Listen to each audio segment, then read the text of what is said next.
We are solving latest జరిగిన selection post 2024 examinations. అందులో ఈ డేట్‌లో, ఈ షిఫ్ట్ టైంలో పోస్ట్ మ్యాట్రిక్యులేషన్ లెవెల్ ఎగ్జామ్ మనము డిస్కస్ చేయబోతున్నాం. It is all again post level matriculation అనేది అందరూ అనుకుంటూ ఉంటారు. బట్ యెస్, బిస్కెట్ అయ్యేది అక్కడే. సో, ఆ బిస్కెట్ కాకుండా మీరు ఉండాలి అనంటే okay. What is this? You can watch this video in 1.5 speed to save your time. Again చాలా క్రిస్ప్‌గా చెప్తా. You can watch it and again ఒక్క మార్క్ కూడా మిస్ కాకుండా చూసుకోండి, అంతే చాలు. రైట్. కరెక్ట్ స్పెల్లింగ్ ఉండే సెంటెన్స్ ఏది? Resembles, resembles. ఆన్సర్ ఇది. Option number 1. రిజెంబుల్స్ అనే దాన్ని అడిగాడు. Option number 1 is correct. హ్మ్. ఇన్‌కరెక్ట్‌లీ స్పెల్డ్ వర్డ్ అడిగాడు. యాంబిటిఐఓయూఎస్ కరెక్ట్. ఇన్‌స్టాంటే ఎన్‌ఈఓయూఎస్ కరెక్ట్. నెసెసిటీ పోయింది. ఎప్పుడైనా గాని ఎన్‌ఈసీఈ వస్తుంది. కాబట్టి ఎస్‌ఈ కాదు, C E. Option number 3. Double C, double S, double L correct. Embezzle. Embezzle అనంటే simple. What is this? Misappropriate చేయడం. యెస్. ఏదన్నా మీరు ఒక లెక్కలుంటాయి. ఇంట్లో గూడా ఏమంటూ ఉంటారు? నేను అక్కడికెళ్ళి మార్కెట్‌కెళ్ళొస్తే రూ. 10 అది, రూ. 20 ఇది, రూ. 30 ఇది. సో దట్ అంతా కలిపి ఇంత ఏదో ఒకటి ఎక్కువ చేసో, తక్కువ చేసో మీరు ఒక రూ. 1 తీసేసుకునేది ఇట్లా చేస్తుంటారు కదా! So, misappropriation is what embezzlement. If you are doing any misappropriations then that is called embezzlement. So, misappropriation is a synonym of embezzlement. Right. ఇది మీకు తెలిస్తే తప్ప మీరిది ఆన్సర్ చేయలేరు. అది important. Passive voice. Is preparing. కాబట్టి టెన్స్ ఎట్లున్నదో అట్లే ఉంటుంది. ఐఎన్‌జికి ఈజ్ బీయింగ్ అనొస్తుంది. ఈజ్ బీయింగ్ రెండిట్లో ఉంది. కానీ the presentation is being prepared by her for the meeting. Answer is this. Right. Option number 3. Right. ఒక్క నిమిషం ఫోనొస్తుంది. Okay. So, yep. Let we do this. ఇదయిపోయిందా? యెప్. షీ ఈజ్ ప్రిపేరింగ్ అదయిపోయింది. Now one word substitute. She was engaged to be married. Engage మామూలుగా ఇప్పుడు suppose ఎవరన్నా ఇద్దరున్నారు, engage అయ్యారు. రైట్. ఎంగేజ్‌మెంట్ జరిగింది. ఎవరితో అయితే ఎంగేజ్‌మెంట్ జరుగుతుందో ఆ పర్సన్‌నే బెట్రోత్డ్ అంటారు. With whom are you betrothed with అనేసి కొద్దిగా నెగెటివ్‌గా ఉన్నా గూడా అంతే. ఎవరితో అయితే మీరు ఎంగేజ్ అవుతారో ఆ పర్సన్‌తో మీరు బెట్రోత్డ్ అయ్యారనేసి. రైట్. ఇక్కడ బెస్టోవ్డ్ అనంటే ఏంటి? సపోజ్ మీరేదైనా పని చేశారు. దానికి ఏదైనా తగ్గట్టు హానర్ చేశారు. మిమ్మల్ని ప్రైజ్ చేశారంటే యూ ఆర్ బెస్టోవ్డ్ విత్. ఏదైనా గిఫ్ట్ ఇచ్చారు ఇట్లా. బిట్రేయడ్ అంటే మోసం చేయడం. బాప్టిజం అనేది మీకు తెలుసు క్రిస్టియనిజంలో ఒక తీసుకోవడం అనేది. నౌ ఇది కొద్దిగా ఈజీగా వచ్చినాయి. చూడండి idiom. Apple of discord. 'Neetu Singh volume 1' cause of sorry matter of dispute. Apple of discord, matter of dispute. Next antonym occupied. Antonym occupied అంటే ఆక్యుపైడ్ యొక్క ఆపోజిట్ వేకెంట్. ఇల్లు ఆక్యుపై అయింది. ఇల్లు వేకెంట్ ఉంది. అబ్బబ్బబ్బబ్బా! One word substitutes. బార్బేరియస్ అనంటే brutal. Brutal. Barbarous అంటే brutal. ఇది మీరు చూస్తూనే ఉంటారు. యెస్. Synonym enormous. ఎనార్మస్ అంటే చాలా ఎక్కువ. కాబట్టి లార్జ్. చూడండి అన్ని అపోజిట్లు ఇచ్చాడు. Large. The Amish community believes in ఇది తప్పు, ఇది తప్పు, ఇది తప్పు. Answer is option number 3. Believes in austerity. Austerity అనంటే sincere rules and regulations follow అవుతూ పక్కాగా ఉండే వాళ్ళని ఆస్టెరిటీ అంటారు. ఆస్టెరిటీ అనంటే మళ్ళీ ఇంకొక మీనింగ్ కూడా ఉంది. Economic condition what is this down అయిపోతే దాన్ని కూడా ఆస్టెరిటీ అని అంటారు. ఇక్కడ మాత్రం ఆస్టెరిటీ అనే స్పెల్లింగ్‌ని చెక్ చేస్తున్నాడు. Right. Correctly spelled word. It is austerity. దీనికి అర్థం అదే. నేను చెప్పాను కదా ఇప్పుడు. 2 మీనింగ్స్ ఉన్నాయి. Appropriate synonym insolent. ఇన్సోలెంట్.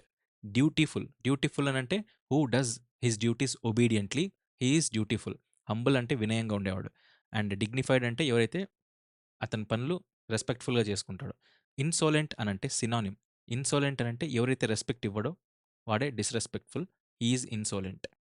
Right. Respect ఇవ్వని వాడు ఇన్సోలెంట్. అంటే డిస్‌రెస్పెక్ట్‌ఫుల్. సినానిమ్ అడిగాడు కాబట్టి. ఓకే. Easy question. ఇది మీకు తెలిస్తే తప్ప మీరు చేయలేరు. Right. One word substitute. Right. A judgement or a verdict that a person is not guilty. ఎవరైనా ఇది కూడా అంతే 'నీతు సింగ్ వాల్యూమ్ 1' ఎవరైనా నాట్ గిల్టీ అని ప్రూవ్ అయితే హి ఈస్ అక్విటెడ్ అని. ఇది మీకు వర్బుల్లో కూడా వస్తుంది. హి ఈస్ అక్విటెడ్ అనేసి. రైట్. 'నీతు సింగ్ వాల్యూమ్ 2 చోట్ల ఉంది. ఒకటి వొకాబులరీలో, రెండోది గ్రామటికల్‌లో కూడా. వర్బ్స్‌లో. Verb అడ్వాన్స్‌లో.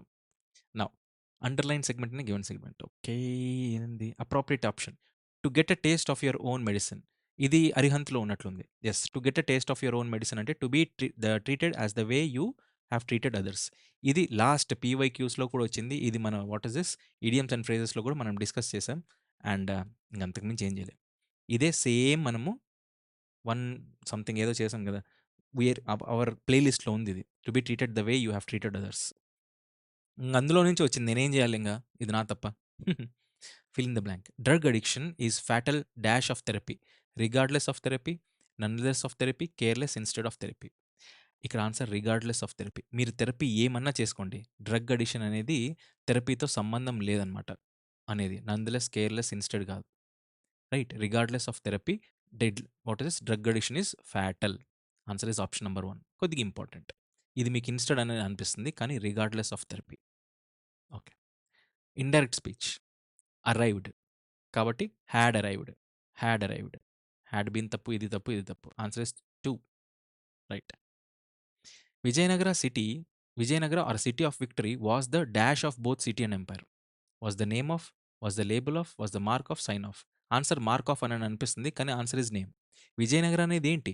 It is a name of a city or an empire. That's it. మళ్ళా మార్క్ అని పెట్టేవాళ్ళు ఈడ. తప్పు. Answer is name. Okay. The empire was dash in the 14th century. Was implanted, began, discovered ఏమైనా కొత్తగా కనుక్కున్నారా? No. Founded. The empire was founded in the 14th century. ఇది కూడా నీతు సింగ్ వాల్యూమ్ 1. ఇంకేం చెప్తాం? డిస్కవర్డ్, ఫౌండెడ్, ఎక్సైజ్‌లో కూడా ఇచ్చింది madam. Right. It is heyday again. Option comment in the chat box. What is it is heyday? In its heyday it dash from the river Krishna to north so and so. It magnified, it stretched, it started, it strained. It stretched. It stretched from ఇక్కడ నుంచి river Krishna to the north నుంచి extreme south of peninsula వరకు stretch అయి ఉంది అనేసి. ఈ పదం మీకు నావెల్స్ చదివితే తప్ప అర్థం కాదు. లేదంటే న్యూస్ పేపర్ చదివినా ఓకే. It stretched from. లేదు మీ టెక్స్ట్ బుక్స్ మీరు ఎన్‌సీఈఆర్‌టీ ఉంది చూడండి. NCERT is the base source. మీకు అర్థం కావట్లేదు ఎన్‌సీఈఆర్‌టీ ఎందుకు చదవాలి? నా టైమ్ టేకింగ్ నాకు అది అర్థం కాదు. ఒక్క దాని కోసం చదవరు. మీరు ఇంగ్లీష్ కోసం కూడా చదువుతారు. అక్కడ చదివిన ప్రతి ఒక్కడికి ఇది మాక్సిమం 5-6 సెకండ్స్‌లో టక్‌మని తెలియకోకుండా బ్రెయిన్ మెమరీ, మజిల్ మెమరీ అంటారు చూడండి అట్లా బ్రెయిన్ మెమరీలోకి వచ్చేస్తుంది. ఇది ఫ్యాక్ట్. నౌ ఇక్కడ స్ట్రెచ్డ్ ఫ్రమ్ దిస్. దీని రీజన్ కూడా చెప్తాను. ఎక్కడి నుంచి ఎట్లా రావాలి టాలెంట్ అని.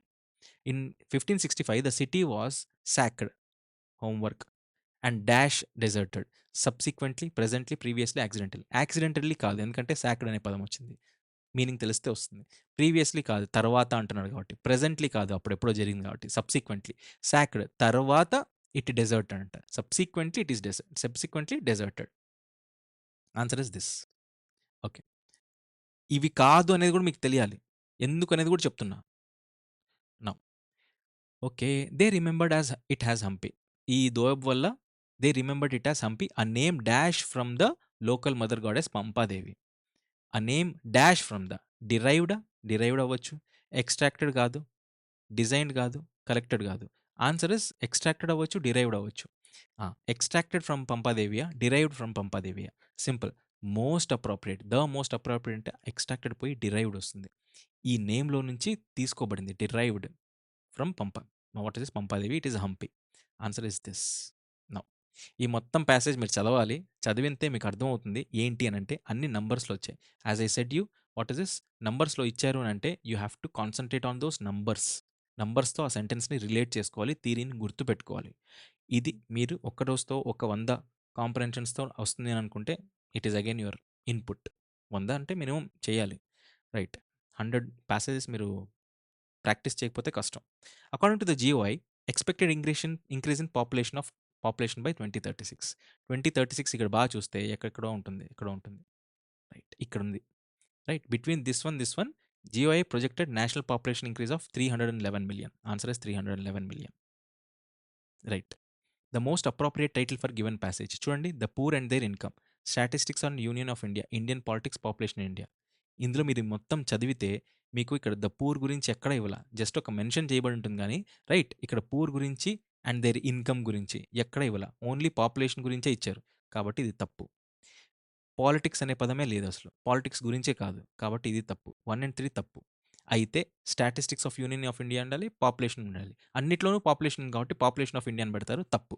ఆన్సర్ ఏంటి అనంటే though it is telling us about the population but ఈ పాపులేషన్‌లో ఇది స్టాటిస్టిక్స్ చెప్తోంది. ద మోస్ట్ అప్రోప్రియేట్ ఇది కరెక్టా? ఇది కరెక్టా? అంటే ఇది తప్పు అని ఎందుకొస్తోంది అనంటే అన్నిట్లోనూ స్టాటిస్టిక్స్ నంబర్స్ చెప్తోంది. రైట్? స్టాటిస్టిక్స్ చెప్తోంది. అప్పుడు statistics of the union of India వస్తుంది. It is not focusing on population. Population పెంచాలి, తగ్గించాలి, ఇలా కాదు, ఇలా ఇవన్నీ కాదు. స్టాటిస్టిక్స్ చెప్తోంది. Hence answer is option number 2. Good question. Next. Not true according to the passage. బాగా చూడండి. ఇక్కడెక్కడుంది? Economies, trends. మీరు కావాలంటే చూడండి. India's principal economy so and so in 1920 was 5 times high behave per capital income of so and so. మీరు బాగా options చూస్తే third option చూడండి. Per capital income of all states is the same అంట. అట్లెట్లా అవుతుంది? ఇది చూడండి. Karnataka's per capital income at what is this? Yes. 2000 rupees to a year was almost 2 times of that of Bihar. Right? ఇది correct. ఇక్కడ చూడండి. ఇక్కడే మనకు పర్ క్యాపిటల్ ఇన్కమ్ అనేది సేమ్ లేదని అనిపిస్తుంది. కాబట్టి answer is this. This is not true. Next. Which of the following statements is correct? In 1889-90 was higher than that of southern countries. Per capita income was equal to that of Bihar. Equal to that of Bihar. Double. Double. ఇది తప్పు. Was higher than that of Bihar. Yes, higher than that of Bihar correct. Was higher than that of Karnataka's. ఇది తప్పు, ఇది తప్పు, ఇది తప్పు. Karnataka's per capita income was higher than that of Bihar's. కాబట్టి చూడండి, in 1890 eve of economic income what was almost 2 times of Bihar. అంటే Karnataka's per capital income was higher than that of Bihar's in 1890. Answer is option number 2. Option number 2. Appropriate antonym of fertility.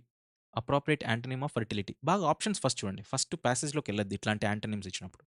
ఇక్కడే మనం filter out చేయగలుగుతున్నాం లేదు చూడండి. Fertility, innovation ఏమన్నా సంబంధం ఉందా? లేదు. కాబట్టి ఇది కాదు. Fertility, tenderness. లేత టెండర్నెస్ అంటే కాదు. రైట్? ఫర్టిలిటీ, ఫ్రూట్ఫుల్నెస్ ఏమన్నా ఉందా? No, nothing. Fertility, dryness. Yes. Fertile land, dry land. ఈ మూడైతే కాదు అని మీకు 100% తెలిసిపోతే ఫర్టైల్ అండ్ డ్రై అనేది మీకు అర్థమైపోతుంది. సో యాంటనిమ్ అడిగారు. It's perfectly suits. Antonym of fertility is dryness. By this we complete what is this videos. ఇంకేముంది? ఇది this was a very easy what is this one. చాలా ఈజీ పేపర్. ఈ paper మీకు వచ్చిందనంటే your అదృష్టం. 25 out of 25 తెచ్చుకోవచ్చు boss. But this is all again. Let me meet you in the next video lesson. By by by.